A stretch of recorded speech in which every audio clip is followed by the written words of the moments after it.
Hi, I'm Josh from First Time Father, a channel for new dads and young parents. This is a child car seat installation how-to video. First, place the seat onto the back of one of your car seats. Place the top tether strap to the rear. Connect the tether strap, ensuring twists are removed, to the vehicle anchor point. Tighten the adjustable strap, but don't over tighten.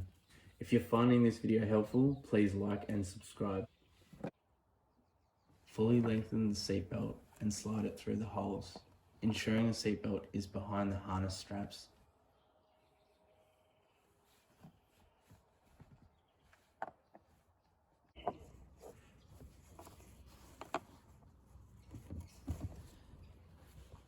Engage the buckle and pull the seatbelt tight. Clip the seat padding back in. To adjust the headrest, use the easy adjust lever and raise to a height that will be above your child's shoulders.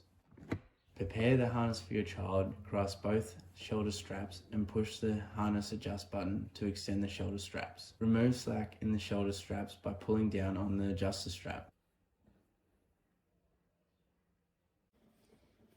Engage the buckle.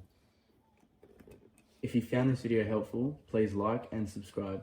And if you think I've missed something, please leave a comment. Thanks for watching.